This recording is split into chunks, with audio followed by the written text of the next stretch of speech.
জীবনে খুশি থাকতে গেলে কিন্তু খুব বেশি কিছুর প্রয়োজন হয় না, দরকার হয় পারফেক্ট একটা লাইফ পার্টনার। আর আপনার সারাউন্ডিংটা যদি একটু ভালো হয়, লাইফে আপনি অনেক এনজয় করতে পারবেন। সো এবারের ভ্যাকেশনে আমরা খুবই অল্প খরচে জাপানের বেস্ট একটা জায়গা থেকে ঘুরে আসলাম। সবকিছু নিয়ে থাকছে আজকের ভিডিও। কেমন আছেন সবাই? ভিডিওটা একদম লাস্ট পর্যন্ত দেখবেন। আই হোপ আপনারা অনেক বেশি এনজয় করবেন। এদিকে আমি ভ্যাকেশনে যাওয়ার জন্য আমার লাগেজটা গুছিয়ে নিচ্ছিলাম। তো এখন আপনাদেরকে ছোট্ট একটা ট্রিক্স শেয়ার করি আমি যেটা ফলো করে থাকি।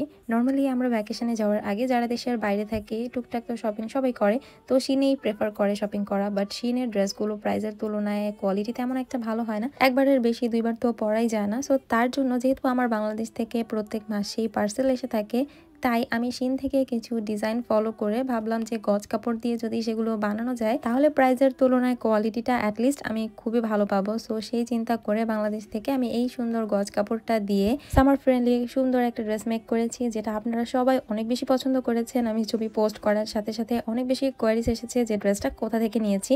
তো এটা আমি গজ কাপড়ের পেজ 19 এক্সক্লুসিভ থেকে নিয়েছি। আমার এই ড্রেসটা বানাতে 3.5 গজের মতো কাপড় লেগেছে। সো আমি যেহেতু দেশের বাইরে থাকি তাই জন্য আপু আমাকে খুব সুন্দর করে ড্রেসটা বানিয়ে দিয়েছে। যেহেতু এটা জর্জেট ম্যাটেরিয়াল, সো ভেতরে ইনারও ইউজ করতে হয়েছে। আর এটা ম্যাটেরিয়ালটার নাম হচ্ছে ব্রাশো জর্জেট। তো আমরা রাত 10:30টার দিকেই রওনা করি। আর আমাদের আগে থেকেই প্ল্যান ছিল যে আমরা মিডওয়েতে কোথাও ডিনারটা সেরে ফেলবো, বাট কোনো পার্কিং পাচ্ছিলাম না। তার জন্য আমরা একটা 7-Eleven-এই হচ্ছে গাড়িটা পার্ক করে সেখানেই সবাই ডিনারটা শেষ করেছি।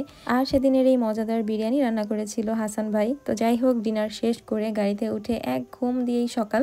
আর সকালবেলা চোখ খুলেই দেখি একদম মন ভালো হয়ে যাওয়ার মতন একটা ভিউ, পাহাড়, সমুদ্র আর একটু একটু করে সানরাইজ হচ্ছিল। ক্যামেরাতে কতটা বোঝা যাচ্ছে জানি না, বাট সামনে থেকে এত বেশি সুন্দর লাগছিল যেটা একদমই এক্সপ্লেন করার মতো না। মাশাআল্লাহ।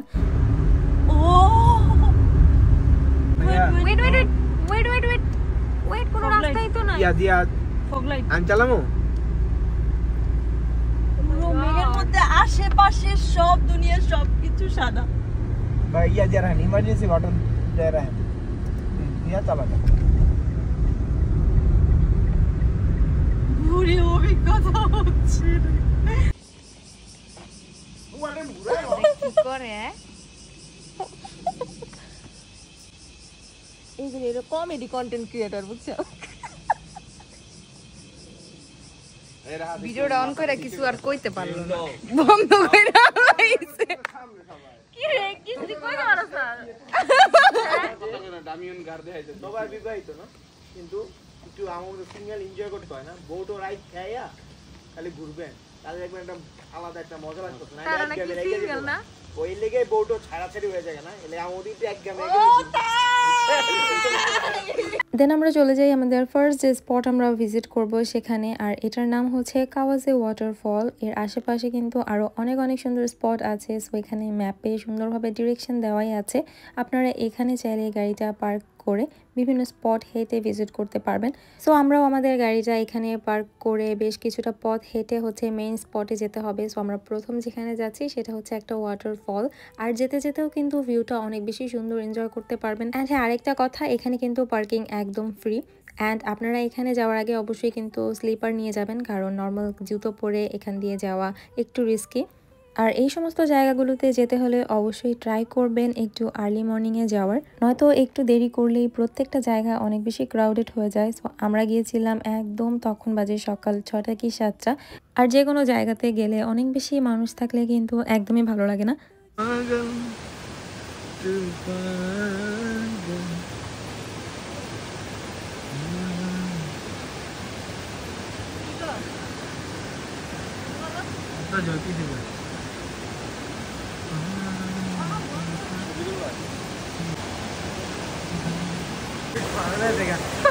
तेरे नम हमने किया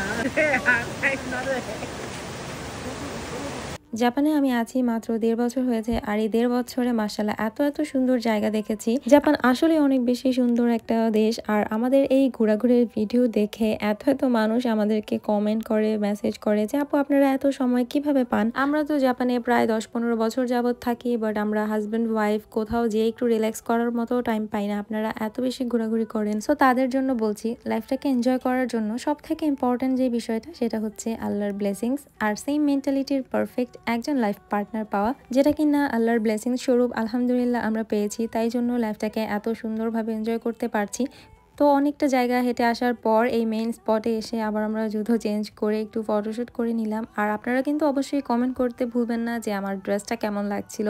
গজ কাপড় কেনার এটাই একটা সুবিধা যে নিজের মতো করে নিজের ফিটিংস অনুযায়ী কাস্টমাইজ করে নেওয়া যায়। যে কোনো ড্রেসের ক্ষেত্রে আপনি যদি ফ্যাব্রিক আর কালার কম্বিনেশন পারফেক্টভাবে চুজ করতে না পারেন তাহলে কোনো ড্রেসে আপনাকে ভালো লাগবে না। সো এই ফ্যাব্রিকটা দিয়ে আপনারা চাইলে গাউন, 3 পিস কিংবা ফ্রক যে কোনো কিছু বানাতে পারবেন, দেখতে খুবই এলিগেন্ট লাগবে। সো প্লেসের কথা কি আর বলবো, এত বেশি সুন্দর ছিল, মনে হচ্ছিল ঝর্ণার এই ঠান্ডা পানিতে দুপা ভিজিয়ে জাস্ট সারাদিন বসে থাকি। বাট কি আর করার, আমরা একই দিনে যেহেতু আরও অনেকগুলো প্লেস কভার করেছি, সো একটা জায়গাতে এত বেশি টাইম লস করতে পারছিলাম না। জাস্ট এখান থেকে একটু ছবি ভিডিও করে আমরা আরেকটা জায়গাতে মুভ করব। আর আর্লি মর্নিংয়ে যাওয়ার কারণে জায়গাটা একদম ফাঁকা ছিল, আমরা নিজেদের মতো করে এনজয় করতে পেরেছি। সো আপনারাও ট্রাই করবেন যারা এখানে যাবেন খুবই তাড়াতাড়ি যাওয়ার। এই যে আমরা আসছি এত ব্যস্ততার মাঝেও কাজ কামলা দেই, পার্ট টাইম জব বউকে কামলা দেই, যাওয়ার পরে আমরা ঘুরতে আসছি। কারণ হচ্ছে নিজেকে আমরা সময় দেওয়ার চেষ্টা করি সবাই। সিঙ্গেল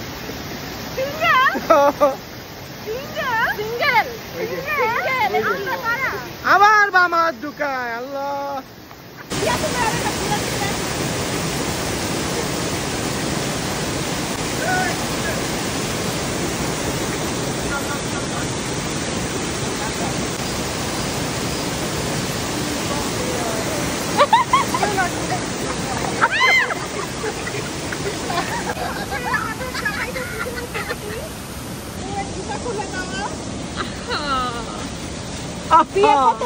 নারী বড় জানি পুরুষ কত যত্নবান।